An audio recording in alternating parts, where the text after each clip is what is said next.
dito mga kagala, dito tayo sa taas. Kaya sabi nila nakakit pa daw hanggang taas. Wow, ang galing mga kagala. Okay tayo nyo yun. Ayun o, ang galing. Sobrang pataas siya ng pataas, parang paikot. O, diba? May packet pala talaga siya. Galing. Oh. Yeah!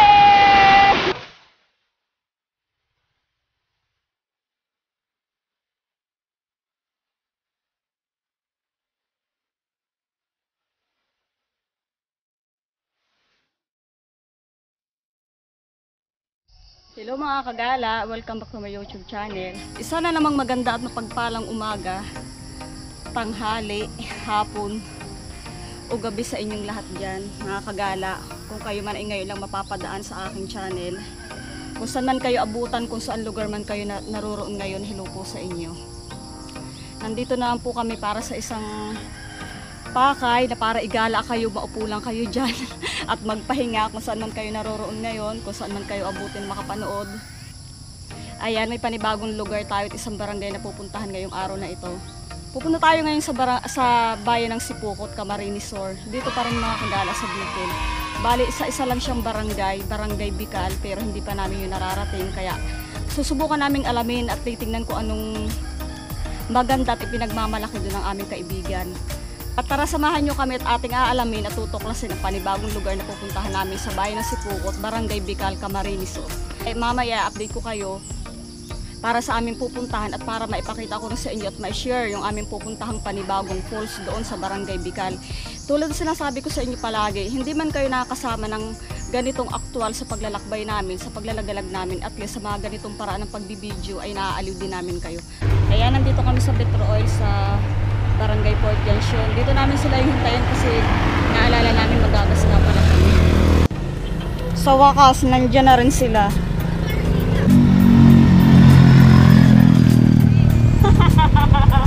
Nakahanda oh. Ayun na sila nagsinili. Kasama namin. Dumating din. Let's mga kagala, alis na kami. Ha? Bali kaming apat lang. Si Nene, si Marlon, si Jen. Nandito na kami mga kagala sa Barangay Bicol. Kaya lang hinahanap pa namin yung falls namin pupuntahan. Dire-diretso kami, bahay na pala. Kala namin kalsadong totoo. Tatanong tayo dito sa mga tao. Salamat po. Tama naman pala yung aming pinuntahan. Ang mali nga lang, hindi namin nakita ang daan.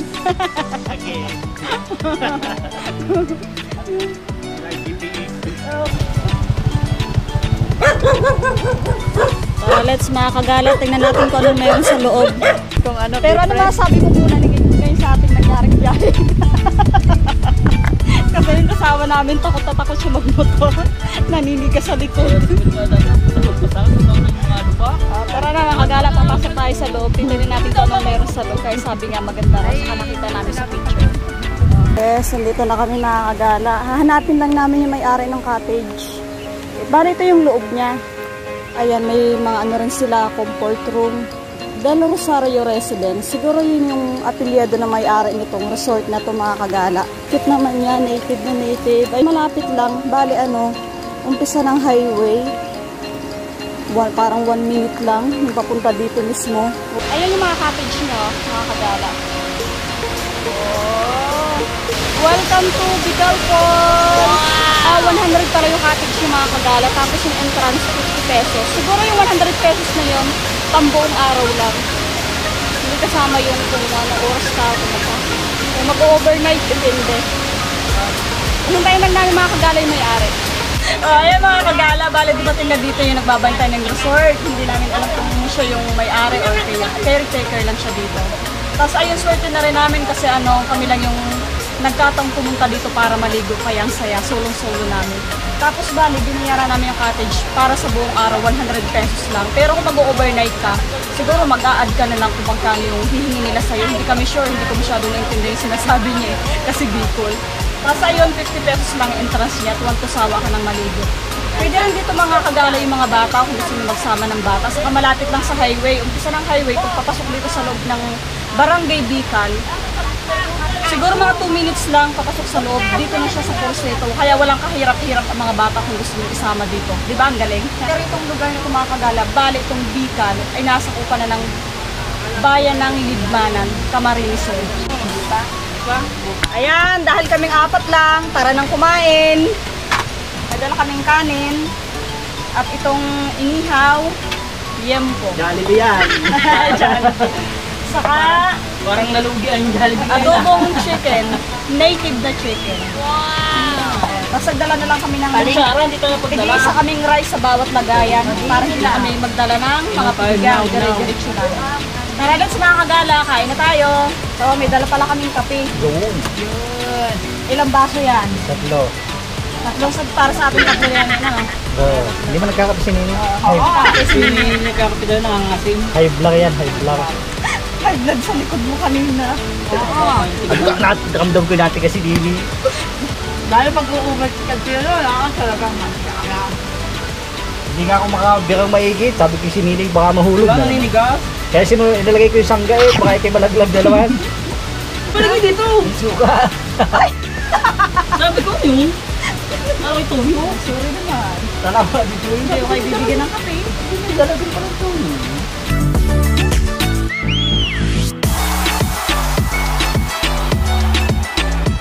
Kain tayo. Kain tayo mga tropa. Tara, tapos na kami mag-lunch. Maliligo na sila. Ako mamaya na may gusto akong lugar na gusto paliguan mamaya. Doon na lang sa Bukal ako maliligo doon sa pinuntahan namin nung nakaraan. Pero tara samahan natin sila. Silang dalawang maligo. Dito tayo sa taas. Check natin dito kung... Kaya sabi nila nakakit pa daw hanggang taas. Madulas lang yung daan niya papunta sa taas. Oh, ang galing. Wow, ang galing mga kagala. Okay tayo nyo yun. Sobrang pataas siya ng pataas. Parang paikot. Oh, diba? Oh. Tara, dalitin natin dito sa taas. Tingnan natin. Ayun. Eh, pakyat pala talaga siya. Kaya lang, sobrang lumot ng baba. Dahil na laging basa. Dapat dahan-dahan at ingat lang kayo sa pag-akyat. Kita nyo yung mga kagala, oh. Ang haba. Pero pagdating dito sa tubig na to, hindi naman siya ganun madulas. Galing. Oh. Yay!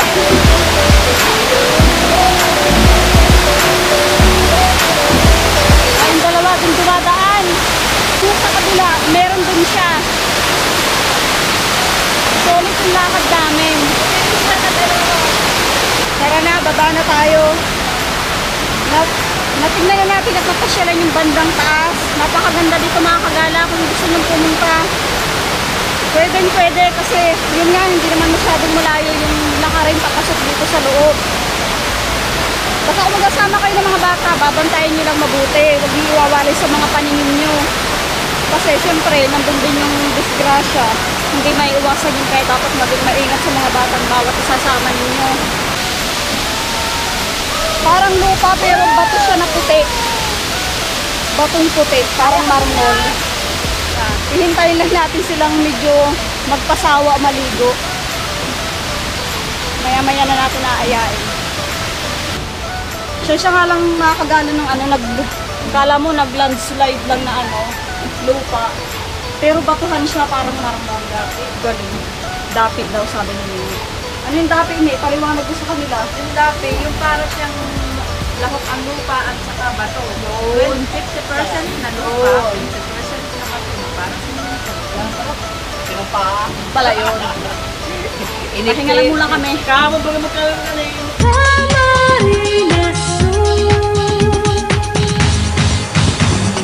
Dapat lang nating tangkilikin, ito ay sariling atin. Kamsur ay gandang puntahan. Kamsur, ikaw ay matatakam ating tuklasin. Ang Bicolania, dito tayo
bakasyon dito, lilipat naman kami sa iba. Handa na ulit ang aming mga bagahe. Lilipat kami sa Bukal, sa Barangay Manangli, Coco. Nay, thank you po! Salamat po! Opo! Thank you, Bicol Falls! Eh, mga kagala, kaya nakakatuwa din sa pagpunta dito. Hindi siya mahirap sa signal, madali lang sa signal. Kung pupunta kayo dito, siguraduhin nyo rin wala masyadong maraming tao kasi limitado pa rin lang ang tinatanggap nila dito. Hindi pa pwede yung maraming at siksikan. Dahil kami nauna dito, papalis na kami, ayan, may kapalit kami, napapalit sa amin. Ito pala din eh. Yung para sa pwesto ng mga bata, kasi kanina ito yung hinahanap namin, meron para dito. Dito lang yung mga bata pwedeng dalhin para dito maligo kasi dito lang sa part na ito mababaw. Ayan pala siya. Babay mga kagala, mamaya namin ulit kayo i-update kapag nandun na kami sa isa namin pupuntahan sa Bukal. Bali narating na namin yun isang beses, pangalawa lang ngayon para samahan namin si Marlon at si Nini. Lulubos-lubusin na nila. Lulubos-lubusan na ni Marlon habang hindi pa siya umaalis para sa trabaho niya.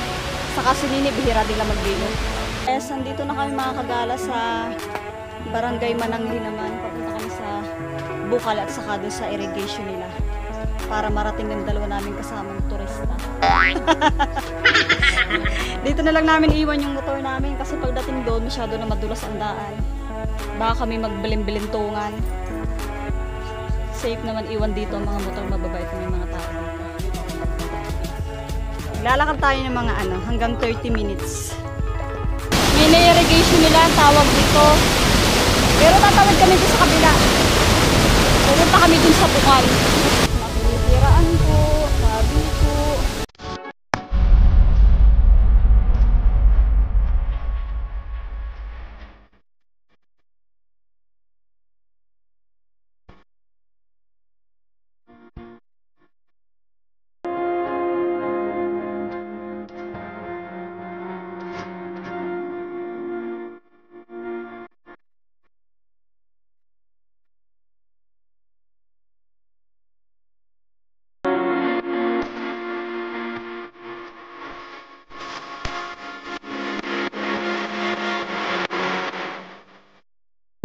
Nandito na ulit kami sa Bukal, Barangay Manangli.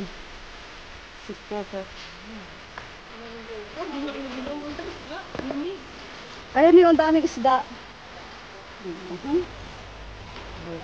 Kahit hindi ka na kahit hindi ka na magdala dito ng tubig na inumin kasi malinis yung tubig niya. Ano manabi? Doon ka lang kukuha sa bandang gitna. Welcome to Bukal, ne. Lon. Hello. O, isang hay naman dyan eh. Nakakapagod ba maglaphala? Bago titignan mo lang. Diba? Ang ganda. Bihira lang yung mga pumupunta rin dito. Kaya sa panahon ngayon, kailangan social distancing kahit gumagala ka. Okay na okay dito. Bali, dudugtong ko lang to sa vlog ko. Nagaling kami dun sa sa Bicol Falls para makita din nyo ulit. Simpleng lugar lang siya, simpleng paligid, pero napakalinis ng tubig. Tara, maligo tayo. Tara, kain na tayo. Ang galing namin mag-budget ng kanin, kasi hanggang hating gabi.